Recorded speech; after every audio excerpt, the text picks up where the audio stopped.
What is up, YouTube? This is yours truly, ATUM-RE, coming at you guys with another video. Before we go in, make sure you guys like, comment, subscribe, and share the video. Today's video is going to be what's best for home defense. And we're going to have 4 contestants. So I'll just go ahead and start it. But it's going to be a pistol caliber carbine, a rifle, and a shotgun. So here are the contestants. Number 1 is going to be Glock 20. I'm going to use this as my example. This is going to be a Glock 20. It has a capacity of 15 total, and it's going to be chambered in 10 millimeter.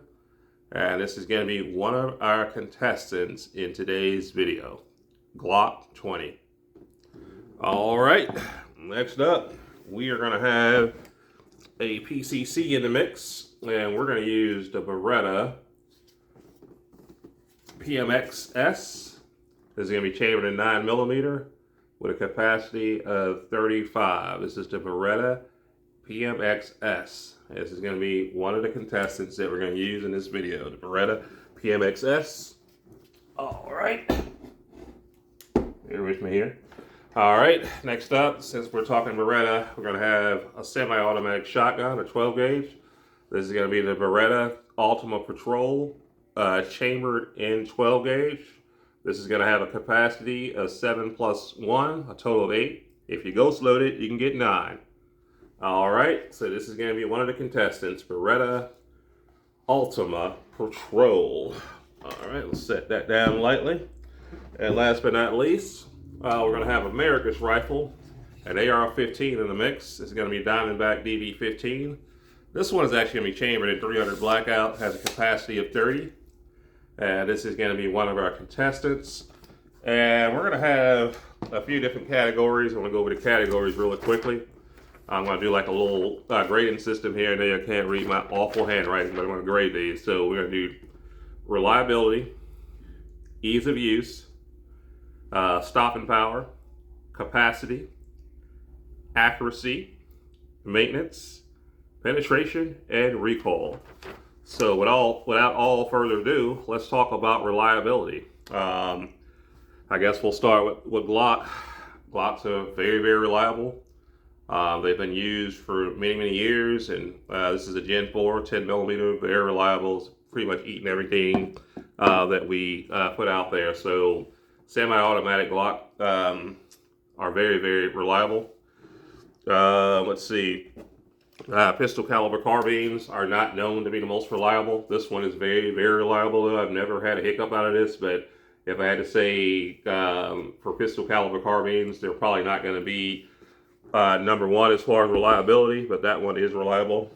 Semi-automatic shotguns are much, much reliable than what they once were. You know, a lot of them had issues shooting light loads such as 7-shot, 8-shot. But this one right here, I've had no issues whatsoever. So semi-automatic shotguns, if you get it from a reputable manufacturer, you're not going to have as much trouble. They come a long way. AR-15s are very reliable as long as you maintain them, keep them wet, and keep them maintenance. They are very, very reliable. But as far as reliability, out of these 4, if I had to say is the most reliable, probably going to say this Glock 20 is eating everything that I've ever put to it. And just goes and goes and goes. I would trust this gun with my life. Actually, I trust all these with my life, but if I had to say one is the most reliable, I'd probably say this Glock. Now, if I was dealing with a pump shotgun, that would be no issue whatsoever. It would win reliability easily. So I am going to give a point to the pistol for reliability. How about that? A semi-automatic pistol. All right, so the next is going to be ease of use. Handguns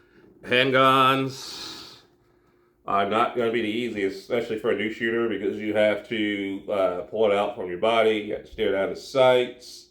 You only have 2 points of contact, and it's going to be a lot harder for a new shooter to actually use. Let's see, next up, I'm going to go with the, I guess, AR-15. AR-15 is relatively easy to use for a new shooter. Basically, you get your magazine in tight, rack your charging handle, take the safety off, and squeeze. That's pretty much that. It's relatively easy. So I would say an AR-15 is very, very, very, very easy to use. I would probably say the semi-automatic shotgun is probably going to be the hardest to use, believe it or not. It's a learning curve. Even if you're a person that uses a pump, it is a learning curve, especially putting in that last one into the actual chamber, because you'd have to pull your chamber all the way back, and then you'd have to put one in to have one in the head, so it's going to be a little bit harder for a new shooter.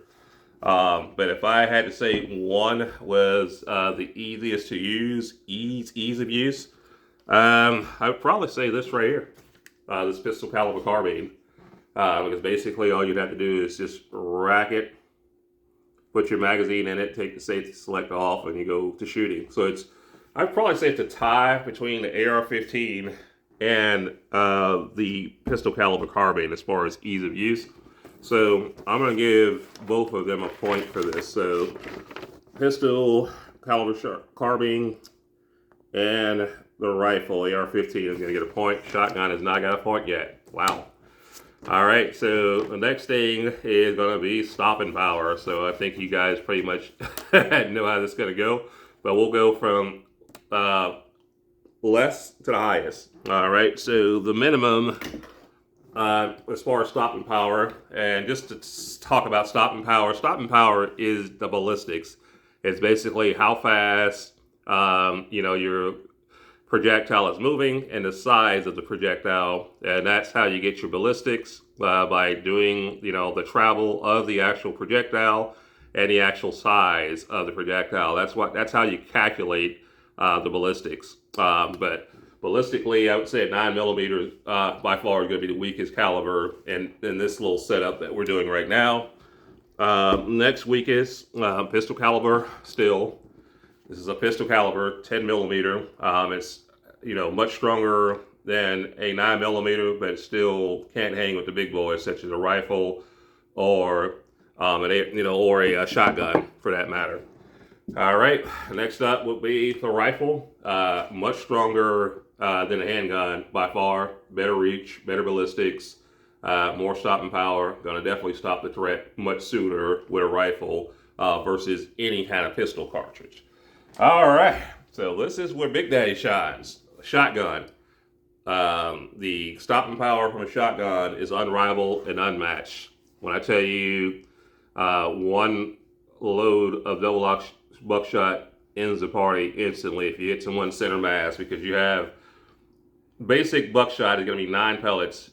Some double lock buckshot is going to be 9 pellets, and those pellets are going to be right around 30 inches in diameter, a little bit bigger than that, and they're going to be moving at around 13 feet per second, and you're only talking about the size of 380, 9 projectiles coming at you at one time, and it is totally devastating. Most of the time when someone gets hit with a shotgun, the lights are cut off immediately.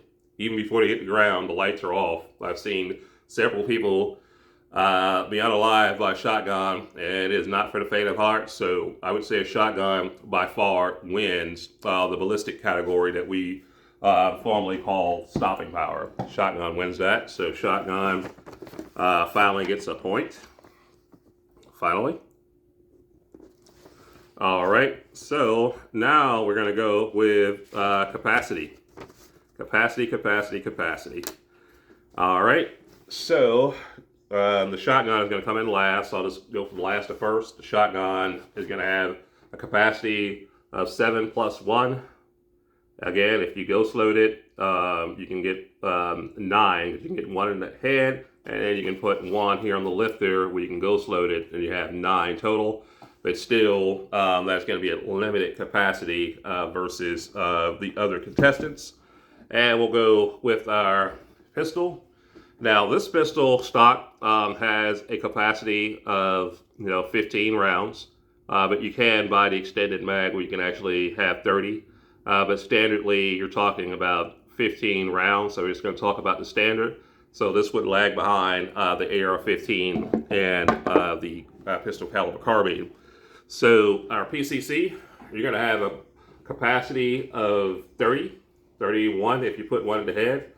So that is going to be a nice healthy capacity. Should get you out of any jam, home defense related, I should say. All right. next up is going to be our trusty AR-15. It's going to have also a capacity of 30 rounds. So this is going to go to a tie. It's going to be a two-way tie between, I would say, the pistol caliber carbine and the AR-15. All right, so they are both going to get a point there. So one more point for them.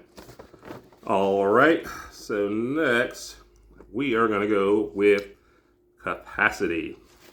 Let's talk about I'm sorry, not capacity. We're going to talk about accuracy. I apologize, accuracy. I can't read my terrible handwriting.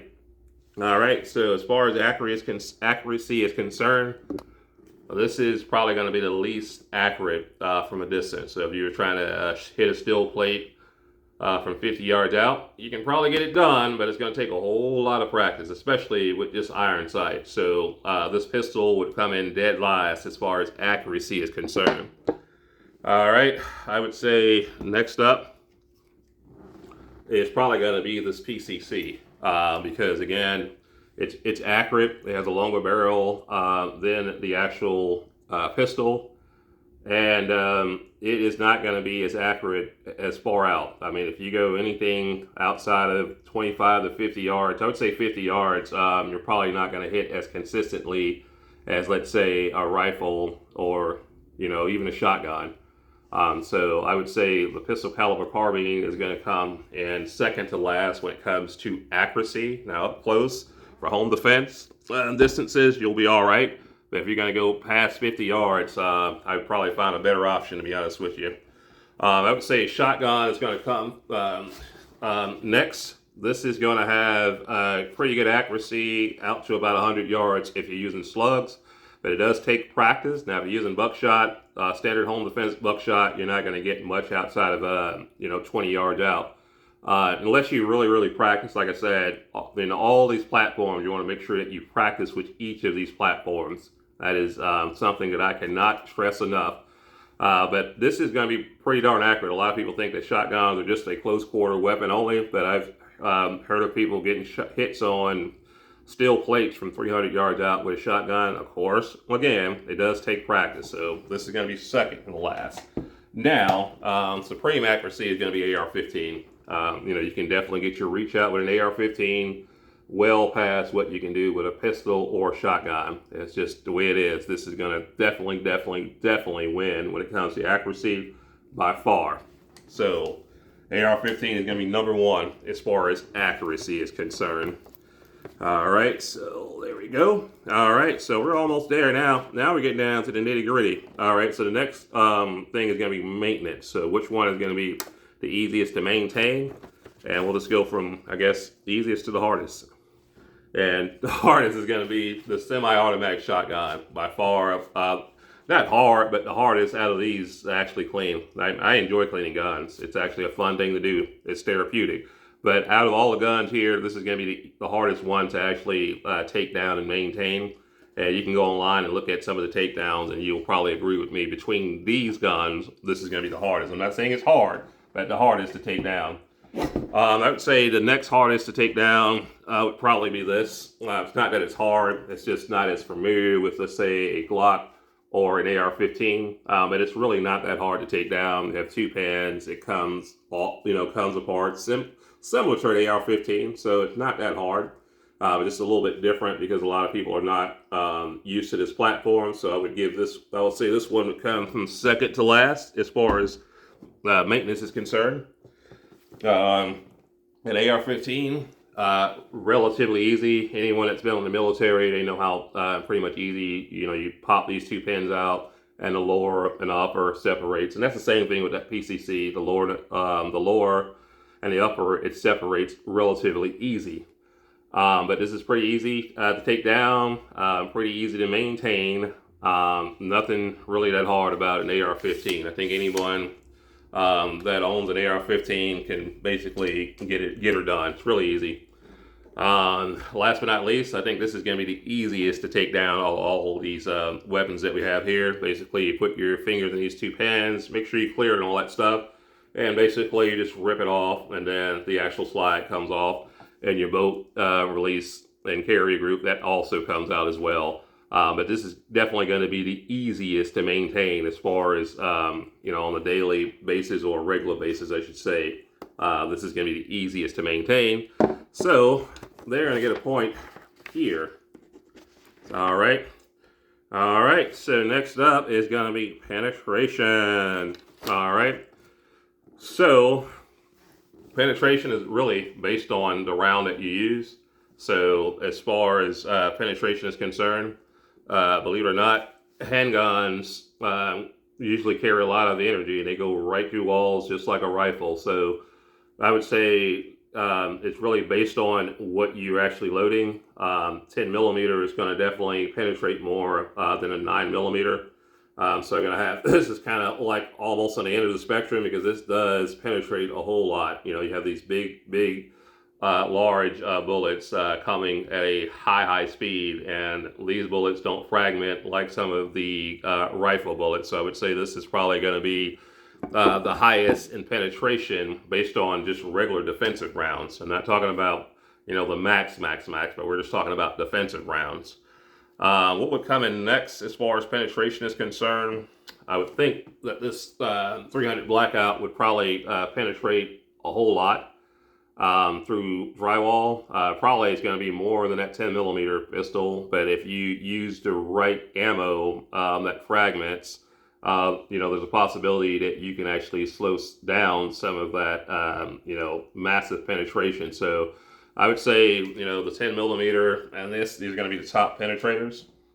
And believe it or not, this is probably going to come in third place. 9 millimeter. It does penetrate a lot more than a lot of people want to give it credit for. Anything is going to penetrate through drywall. I try to tell everyone that all the time. Any gun that you have will penetrate through drywall. Don't get it twisted. If it doesn't penetrate through drywall, you probably don't want to have it loaded in your magazine. But yeah, I would place this higher up the list for penetration because 9 millimeter, you know, rounds, they do penetrate, but not as much as, let's say, a 10 millimeter, and definitely not as much as, let's say, a 300 Blackout. Last but not least, as far as penetration, I'm going to say the shotgun. And the reason I say that is because the shotgun, you can really manage your load. You can use bird shot. You can use number 4 buckshot, which is going to be the smallest of the buckshots, but that is going to be something that will mitigate penetration because you have a much smaller pellet. So as far as penetration is concerned, I'm going to give the shotgun this point. They win this one because you have so many options as far as loads are concerned. All right, so we're at our last we're at our last subject here, which is recoil. I'm trying to get this together, y'all. I'm trying, y'all. All right, so as far as recoil is concerned, we'll just kind of go in order here. We're going to go from, I guess, worst to first, like I've been trying to do here. The shotgun, even with bird shot, is probably going to have the worst recoil out of all of them, period, point blank. And with slugs, I shot some slugs earlier. This thing really rips right into your chest. But you can mitigate it, push-pull technique, but that has nothing to do with what we're talking about. This is by far going to have the worst, by far the worst recoil out of all of them. But again, you can mitigate it with practice, and I repeat, practice with your firearms. Alrighty, so penetration is next, and we're going to go with, I would say, recoil. Jesus, I'm getting all off subject. Recoil. Sorry, y'all. All right, so recoil is probably going to be rifle, 300 Blackout. This is probably going to recoil more than the pistol caliber carbine. It's going to recoil more than that 10 millimeter pistol. So this is probably going to be second to last as far as recoil is concerned. And the 10 millimeter pistol, this is going to recoil more than a 9 millimeter pistol. So this is going to be, I guess, the second from the first. Now, let's give a point to the pistol caliber carbine. This one has less recoil than all of them by far. I enjoy shooting this thing right here. Feels like a 22 long rifle, basically. And imagine using this for home defense. You'll be able to get follow-up shots much quicker than all of these put together.